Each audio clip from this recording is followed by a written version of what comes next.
Distinguished ladies and gentlemen, we're going to hear from Customs per what he has. I just needed to lay that down so that he warms up and also gets his thoughts together. Let's welcome Mr. Kissi, Bismark Kissi, to also give his remarks and probably some things that we have talked about earlier. Thank you, Mr. Moderator.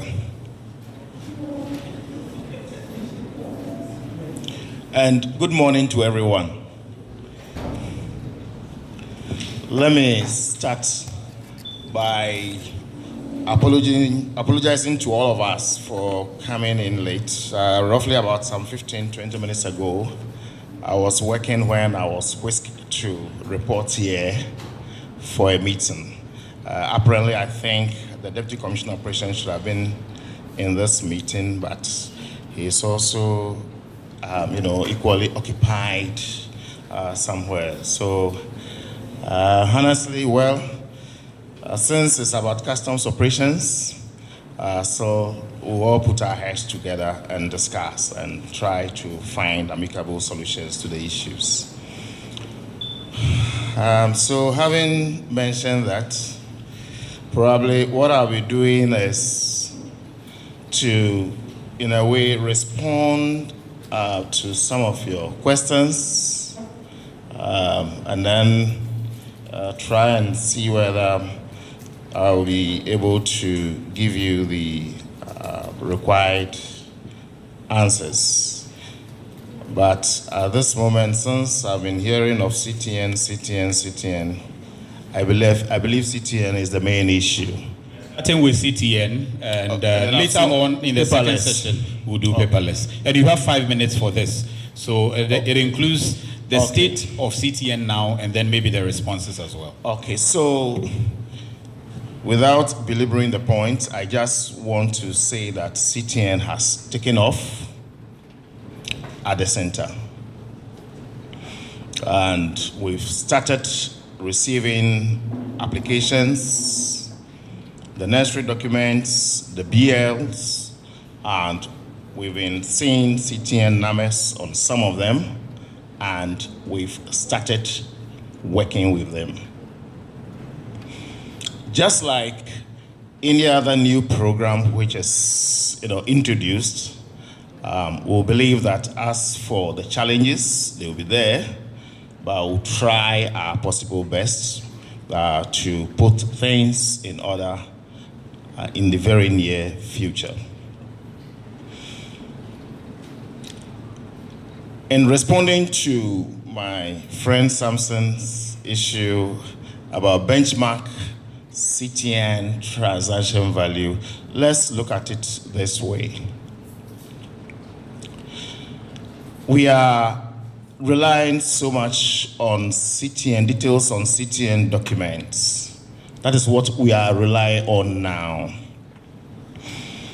But having said that, as an organization, there's the need for us also to risk assess ourselves based on whatever is presented to us. In other words, as you present your CTN documents and we look at the value, automatically it is the transactional value. We also equally will look at your other documents such as the invoice, we'll look at the parking list, we'll look at details on the BL and any other attached documents. And then we'll try and match the details of those documents to what we have on the CTN. Even as I was coming, someone just called me and said he has seen a CTN document, the value as per the CTN, and it differs from what is on the invoice. The one that has been submitted per the invoice is lower than the CTN. We shouldn't also forget that we've been doing this business for some time now, and even as we do this business, we have historical data in our system. In other words, for some time now, if it is this computer you have been bringing at $10, nobody is saying that tomorrow it can be $8 per the valuation methods, yes. But if per your historical data, you have been bringing this at $10, and with the CTN, you submit a value of $2, then there's the need for us to interrogate the issue. And I believe all of us here will understand that one. So that is when we'll start asking for other documents to confirm the details that you have on the CTN. With the benchmark value, for now, we've not received any instructions to use the benchmark value so far as the CTN documents are concerned, because it has indicated the value. But however, we'll still go ahead to investigate further with all the needed values that we have in the system, including the benchmark value. Because we shouldn't forget, and that is most of the items, a lot of analysis, a lot of issues were taken into consideration before the benchmark value issue was introduced. I overheard my friend talking about transit and customs and smuggling and other issues. I just want to say that customs is even more concerned with transit issues than anyone, because it goes a long way to, create an unfair competition in the system, such that when the goods are supposed to go and they don't go, then what it means is the one who genuinely pays his duty now is going to struggle to sell his goods. The turnover rate, it slows that one too down. And it affects us so much, apart from the revenue aspect. So we are so much concerned.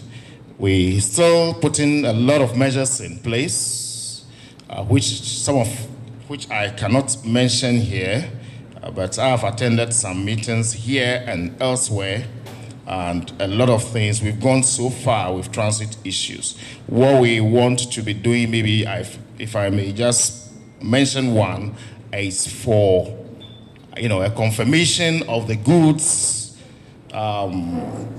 confirmation that the goods have arrived in the country that the goods are supposed to go, and we'll use all means to confirm that going forward. So briefly, I'll hold it here, and then probably come in again should I be asked any question bothering on CTN or customs operations. Thank you. Thank you, Mr. Kissi. But the quick one, while you still have the microphone, are you then saying that you are still doing benchmark value? At this moment, we have started with the CTN. We are looking at the values of the CTN. I cannot stick my neck now to say that the benchmark value is being used. Once you have stated your value on the CTN, I don't see the reason why any other person will go outside the CTN document and apply the benchmark value. Probably, that will only happen if the scenario that I gave earlier, there's a suspicion that there's something wrong. But you still have suspicions in spite of the CTN numbers? I've not spoken about that. I'm saying it's implied, though. Say again. It's implied. You are saying that unless there's suspicion, you don't see the need for the benchmark value. And then I'm asking whether you still you still think there is suspicion in spite of the CTN numbers? It is what we see practically. Okay. What we receive practically. Even at that moment on my desk or any other person's desk, if you receive a document at a particular moment, then it means you have to interrogate the system, the CTN document. And you do that if and only if there's that suspicion. Otherwise, there's no need for, and I didn't mention the benchmark value alone. You said you are doing that value, you're still doing the transactional value. But before you even go there, to be frank with you, customs, probably, a friend of mine was in a meeting and we've realized that the rate at which we even accepting goods under transaction methods has been very high. What it tells me and you is that the compliance level has improved a lot. What it tells me and you is that we'll hardly do away with CTN document or CTN values.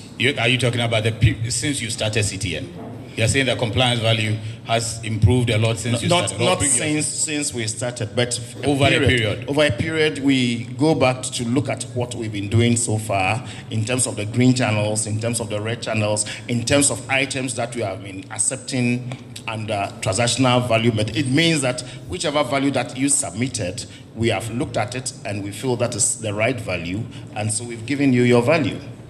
So if we have gone ahead and improved, and there's an improvement in the system so far as that one is concerned, I believe CTN has also come in a long way to enhance whatever we've been doing. Okay. And I don't see the reason why we've been sticking so much. The other question they had for you is whether you have a custom-to-custom cooperation. How are you getting data inputted from origin? So far as the CTN is concerned, I'm not in a position to speak to that. But if you look at the safe framework of standards, yes, customs to customs operations is very, very important. And customs, in a way, based on agreement, MOUs, is trying to enter into various memorandum of agreements with other, countries, so that we'll be able to liaise. I've just mentioned one that is about the transit issue. Liaise with other customs organizations in other countries to get information from them. As we speak, though, you don't have that. We have customs to customs. Relationship. Are you able, beyond relationship, are you able to receive data from customs in Papua New Guinea, for instance? It depends on the data that you are looking for. For instance, if we talk about IceGate, India, yes, why not? If we are looking for a value for an item that you brought from India, yes, there are values in the system worldwide, and we are able to access that one. So It depends on the region, it depends on where the item is actually coming from. Okay. Earlier, Kwabena mentioned Ivory Coast, and we know that we have that connectivity now with Abidjan, for which reason you can track, even if it's a transit goods that have exited from here to that place. Burkina, Mali, and Niger have requested for this for a long time. That let's be able to connect so that we have cargo leave Temaport, for instance, and we say that it's entered into Burkina, Ouaga, for instance, we are able to tell from an electronic system that indeed that has happened. Do you have that connectivity yet? I think we are in the process. You don't so have far, it? So far as we are in the process, because I attended a program in Abuja roughly about a month ago, and that is on mutual administrative assistance. In other words, if we want to check from Mali, Niger, and any other place as to whether the goods have arrived safely or not, we can easily link up. And ECOWAS Commission is at the center of it. Okay. So the process is ongoing, and I believe very soon, we'll be there. And beyond the sub-region and the region, if you don't have it in, say, in China, their worry is that how are you able to guarantee accurate data entry? I believe if goods are coming from China, or Dubai, what happens is there is what we call export document. We can ask for this export document.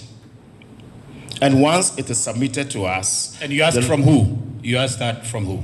That's a very good question. For now, and even according to the WTO rules, for now, the only, person who can give us this document now is, first of all, you, the importer. You have declared... The same person you don't trust in Ghana. You hold on. Yes, you, the importer, we'll pick it from you first, but in a way, we can still go ahead and then either through, calls or any other transmission get to customs, and then that is China. If it goes through, then we get this information for you. But for now, if you want to ask whether China Customs has a direct relationship to Ghana Customs, no, I don't know any as I sit here. Thank you. I see. So you are still relying on the importers back home.